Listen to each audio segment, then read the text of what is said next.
Hola gente, ¿qué tal? ¿Cómo están? Hoy me encuentro en las oficinas de Netflix para grabar mi parte del próximo gran documental sobre jueguitos indie para traerles una pregunta. ¿Alguno ha jugado a Fez alguna vez? Fez es un juego independiente publicado en el año 2012 para todas las consolas del universo conocido en ese momento. Realmente no existe mucho que les pueda comentar acerca de Fez. Es un juego de plataformas y puzzles con esta mecánica bastante interesante de desplazarte en 3D a través de escenarios en 2D. Su apartado gráfico es realmente bonito, sus mecánicas son hasta cierto punto atrapantes y de hecho como que dan ganas de usarlas para gameplay de fondo. Y su historia es bastante X. Pero su creador, la mente maestra detrás de todo lo que estamos viendo, esa es otra historia, hermano. Hoy vamos a repasar una historia bastante interesante acerca de cómo puedes un día ser el autor de un auténtico éxito sin precedentes y en menos de un año, de todos modos, haber fracasado. Cuando sepan sobre Phil Fish, la frase "a veces uno es su propio peor enemigo", créanme que adquirirá otro significado.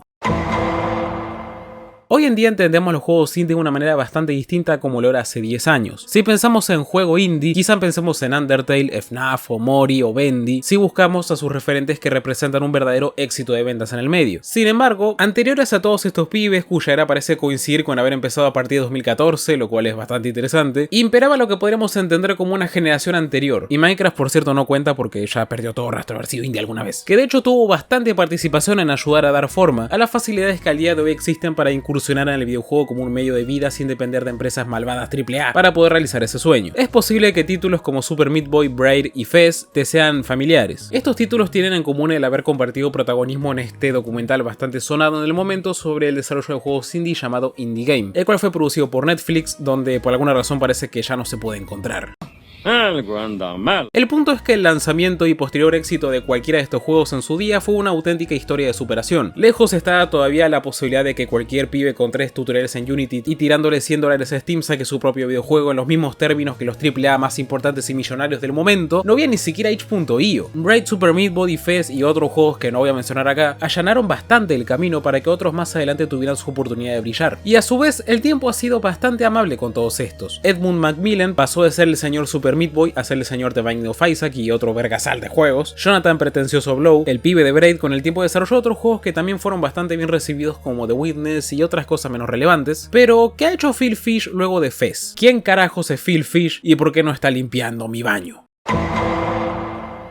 Phil Fish es un desarrollador de juegos oriundo de la parte francesa de Canadá. ¿O no, hermano? Nacido en el año 1975. Desde muy chico creció rodeado de computadoras. Incluso cuenta que su papá hizo una traducción del primer Zelda al francés. Por cierto, su verdadero nombre no es Phil Fish, es Philippe Hosson o Sacre Bleu. Naturalmente, desde muy chiquito empezó a desarrollar sus primeros programas con las computadoras de antaño que tenía a su disposición, convirtiendo el desarrollo de videojuegos en una carrera que para él había sido un sueño desde muy temprana edad. Entre algunos de los artilugios que programó desde chico, hizo un programa que te deja ciego, todo un visionario. Sin entrar demasiado en detalles, este pibe terminó trabajando en Ubisoft, lo que a primera vista se sentiría para él como un sueño cumplido. Pero lo que Phil no sabía es que el cuento de hadas no tardaría demasiado en desmoronarse a la par que lo que parecía un sueño hecho realidad se convertiría en una pesadilla. En el relativo corto tiempo que Phil trabajó para Ubisoft, llegó a ser diseñador de niveles en el juego de Open Season para Xbox 360. Que, oye, todos tenemos que empezar por algún sitio, ¿no? Pero para Phil, la experiencia de haber participado en este desarrollo fue una de las peores de toda su vida. Según él, se desencantó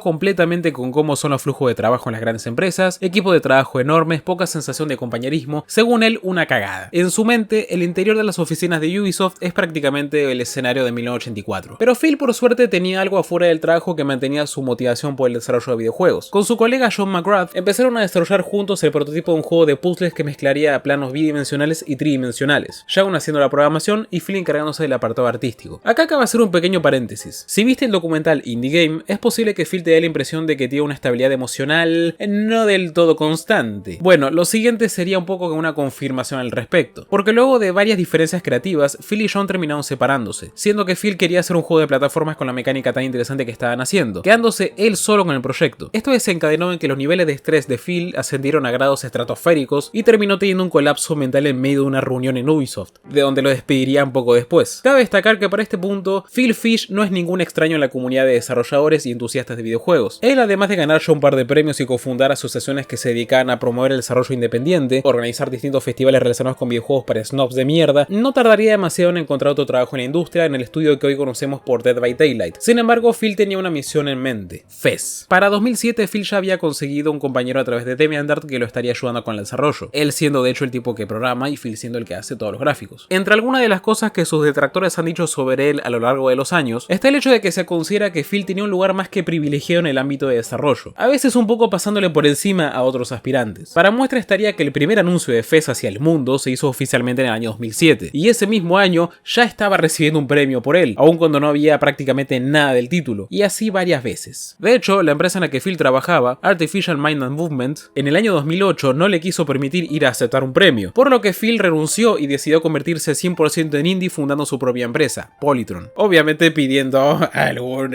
subsidio del gobierno. Lo que sigue a partir de acá es un poco aburrido, así que voy a tratar de resumirlo lo más brevemente posible. A lo largo de la existencia de Polytron lograron sacar algunos juegos. El desarrollo de Fez se estaba alargando más de la cuenta. La empresa estuvo al borde de la quiebra, pero gracias a un pibe de Quebec la empresa se salvó y Fez, aún ganando 1 millón de premios sin haber salido, llega al estado en el que lo vemos en la película Indie Game para el año 2012. Phil llegaría a este importante evento donde le presentaría al mundo una demo jugable de Fez por primera vez, a la par que esperó que su antiguo colega John McGrath se presentaría para firmar un acuerdo en el que este terminaría de cederle a Phil todos los derechos de Fez. Básicamente, un papel que dice: no te voy a demandar, pibe. La demo de Fez en primera instancia fue todo un desastre lleno de bugs, pero aún así el recibimiento fue por demás bueno por parte de la gente. Por otro lado, a pesar de la tensión que había de por medio, John finalmente firmó el acuerdo y Phil se liberó de la posibilidad de una demanda que arruinaría su vida. Fez finalmente salió al mercado en abril de 2012, convirtiéndose en uno de los juegos más exitosos de la plataforma de Xbox Live y cambiaría totalmente el panorama de Phil de estar casi al borde de la quiebra y del colapso mental a gozar de una tranquilidad económica bastante importante. Sin embargo, normalmente este sería el final feliz de cualquier infierno de desarrollo, salir con un éxito de ventas. No obstante, una cosa es hablar del trabajo de Phil Fish y otra muy distinta es hablar sobre su reputación, porque este señor, para los años 2012 y 2013, se había convertido en una de las figuras relacionadas al videojuego más infames del internet en ese momento. Con el tiempo, a partir del primer anuncio oficial de Fez, Phil se estuvo ganando la reputación de ser alguien sumamente engreído, maleducado y constantemente reaccionaba de manera bastante fuerte ante críticas y comentarios negativos en el internet. Él se veía a sí mismo como un rockstar, una figura irreverente a la que no le importaba ofender a los demás, actitud que para cualquier creador de contenido por internet hoy en día sería bastante desaconsejable. Entre los episodios infames de Phil Fish está esa vez que en medio de una conferencia dijo que los videojuegos japoneses eran una porquería después de que un admirador les preguntara a él, a Edmund Macmillan y a Jonathan Blow si la industria de ese país los había influenciado de alguna manera. Una cosa bastante de gordo, compu, para que te sientas ofendido por eso, pero se entiende que esta es solo una de muchas veces que Phil se permitió ser desagradable con otras personas. Por Twitter, este pibe era totalmente una fiesta. Todo esto, cabe destacar, es antes de la salida de Fez, pero en esta instancia Phil acaba de ganar un premio más de la conocida GDC, o sea Game Developer Conference, y el pibe quiso celebrar despotricando acerca de la gente que hablaba mal de él en distintos foros. Hay un hilo de 35 páginas sobre mí en NeoGAF. Oh, es solo sobre algún idiota arrogante desarrollador indie que habla mierda aún habiendo sacado 0 juegos. Gran lectura, por cierto. Acabo de ganar el gran premio en el IGF esta noche. Chúpame la pija. Ahogate con ella. No, pero en serio, chúpame la pija. Somos el primer juego que alguna vez ganó un premio de IGF en múltiples años. Eso es muy genial. También ganamos $30.000 esta noche. Sumado a que Phil estaba cosechando el desagrado de un montón de gente, tras la salida de Fez tomaría lugar algo que no le ayudó en lo absoluto. Resulta que poco después del lanzamiento, Phil decidió sacar un parche gratuito para Fez que corregía algunos bugs menores. El problema apareció cuando algunos usuarios empezaron a reportar que ahora en el juego había un bug catastrófico que sin previo aviso te eliminaba los archivos de la partida guardada. Naturalmente, Phil quiso arreglar este error, pero se encontró con que Microsoft le cobraba a los desarrolladores $40.000 por cada parche implementado en sus juegos, siendo solo el primero de estos gratis. Así que Phil, viendo que este bug solo afectaba al 1% de jugadores, decidió dejar el juego así sin decir nada al respecto. Y aunque uno pudiera conciliar que la tarifa de Microsoft es irracional, esto a ojos del público quedó como que Phil es un vago que no quiere arreglar sus errores. Igual cabe destacar que en todo el primer año que Fez fue exclusivo para Xbox 360, el juego vendió unas 200.000 copias, por lo que este bug afectaría a aproximadamente 2.000 personas que no podrían jugar el juego por el que pagaron a gusto. $9 por un juego como Fez es un robo. Debería estarles cobrando 90, putos ingratos. El Twitter de Phil Fish parecía escrito por la mismísima Bipsy Pop. A todo esto, el juego de Fez fue eventualmente porteado para PC, después de que Phil dijo que no lo haría porque las computadoras son para hojas de cálculo, no para videojuegos. Cuando se le preguntó por qué de todos modos sacó su juego para Steam después de decir eso, él obviamente dijo que por dinero. De nuevo, tenés que ser muy Virgo para que esto te moleste, pero esto sería simplemente otra rayita más en el tigre. Nada de esto apaciguaría el enorme éxito que Fez estaba cosechando. Para finales de 2013 el juego ya había vendido más de 1 millón de copias. Varios portales de renombre como Eurogamer le estaban dando calificaciones perfectas, considerándolo incluso como el indie del año. En nada menos que la revista New York Times, Phil era llamado una suerte de Quentin Tarantino del gaming de 8 bits, sea lo que sea que eso signifique. En este año, 2013, apenas un año después de la salida de Fez, como es evidente, se haría el anuncio oficial de su secuela. Phil ya había reportado que el desarrollo de Fez fue en gran medida un infierno a causa de la enorme presión que recibió por parte de la gente que esperaba con ansias el juego. Y a partir del anuncio de Fez 2, contrario a lo que él pensaba que iba a pasar, en un primer momento no fue muy distinto. Pero esta vez hay una diferencia importante. Si bien Phil era conocido dentro de la industria y su pomposidad resultaba hasta divertido para gente a la que él consideraba colegas, siendo esta suerte de personaje engreído e irreverente, ahora, a partir de la salida de Fez, su notoriedad se hizo muchísimo más masiva y muchos más ojos estaban encima de la actitud que este tenía por Twitter, red social donde no parecía ser capaz de pasar más de un día sin pelearse o responderle de forma desagradable a cualquiera que eligiera con negativo, ya sea en calidad de hater, de troll,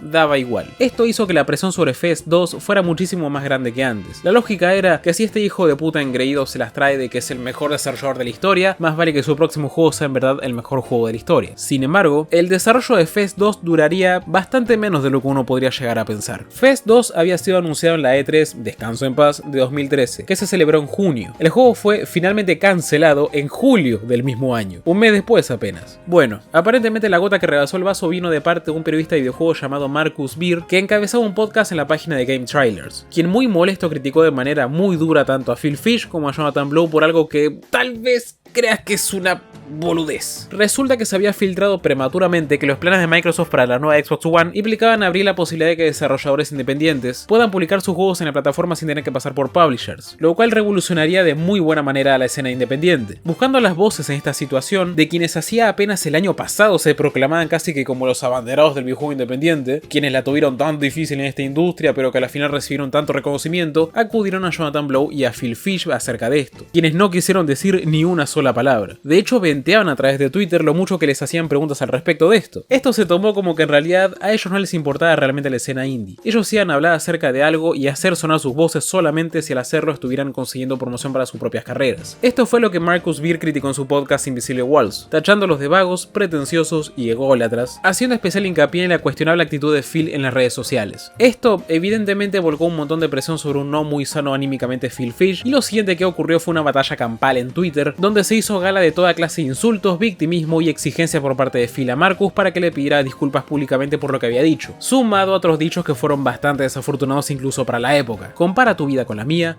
y entonces mátate. Todo esto desembocó en el infame tweet de la cancelación de Fez 2. Sí, Fez 2 fue cancelado a través de un tweet escrito en caliente lanzado en medio de una discusión. Me cansé. Fez 2 está cancelado. Adiós. Para ser claro, no estoy cancelando Fez 2 porque un imbécil grosero dijo algo estúpido. Lo hago para irme de los juegos. Y me voy de los juegos porque decido no soportar más este abuso. Poco después se hizo el anuncio oficial a través de la cuenta de Polytron. Es con pesar en el corazón que anunciamos que Fez 2 ha sido cancelado y ya no está en desarrollo. Nos disculpamos por la decepción. Fez 2 es cancelado. Me harté. Tomo el dinero y corro. Esto es tanto como puedo aguantar. Este no es el resultado de una cosa, sino el final de una larga y sangrienta campaña. Ustedes ganan. Lejos de lo que podría parecer, este no sería el fin de la carrera de Phil ni de Polytron en la industria. Poco después harían el intento de establecerse como una suerte de publisher para terminar trabajando con otros títulos que estarían por lanzarse pero que no fueron hechos por ellos. Quizá Phil pensaba que a partir de este punto encontraría un poco más de tranquilidad en su carrera, quizá abriendo la posibilidad de en algún momento retomar el desarrollo de Fez 2 más adelante. Sin embargo, él no contaba con una cosa: 2014 se aproximaba. Algo que sería útil saber sobre Phil es que él se define a sí mismo como un progresista. Tiene toda la pinta, no te voy a mentir. Esto probablemente hubiera pasado desapercibido en casi cualquier otra época, pero específicamente en 2014, el mundo del gaming sería testigo de un cataclismo sin precedentes conocido como Gamergate. No me voy a poner a explicar qué fue el Gamergate, ni qué significó tanto para la industria del desarrollo de videojuegos como para su periodismo. Solo cabe destacar que fue un evento que en el tiempo que duró, presentó una oleada de acoso en la industria específicamente hacia la figura de Zoe Quinn, Brianna Wu, y quizá este nombre te suene un poco más: Anita Sarkeesian. Fue básicamente una guerra entre los sectores más hardcore del gaming, de los que conocemos bastante, en contra del feminismo dentro de la industria. Estar de parte de alguna de estas personas públicamente significaba ponerte a vos mismo al pie del cañón de una guerra cibernética de las más desproporcionadas proporciones, donde todo valía: el acoso, la difamación, el hacking, el doxing. Y esto, nuestro amigo Phil, no sé si sabiendo o no lo que podría llegar a pasar, decide posicionarse públicamente del lado de Zoe Quinn, una de los principales objetivos, si no el principal, de Gamergate, defendiéndola de una acusación de abuso que le estaban haciendo a través de Twitter. Seguido a esto, Phil continuaría en su campaña para defender a Zoe, llamando a los involucrados en el acoso como un montón de cobardes, patéticos, hombres sin bolas y otras cosas que de mencionarlas me podrían desmonetizar el video, eventualmente trasladando su apoyo también hacia Anita Sarkeesian. Este suceso, todos los enemigos que se estaba haciendo por el camino, culminó en el hackeo masivo a las cuentas tanto personal como la de Polytron, filtración de un montón de documentos privados y un doxeo masivo hacia su persona. Una vez habiendo sido capaz de recuperar el control, Phil decidió anunciar tajantemente su salida de la industria del videojuego para agosto de 2014, ofreciendo, de hecho, las propiedades intelectuales de la empresa Polytron y Defesa a la venta a través de Twitter, pero nadie quiso hacer una oferta. Acabo de cancelar un proyecto del que ustedes ni siquiera sabían,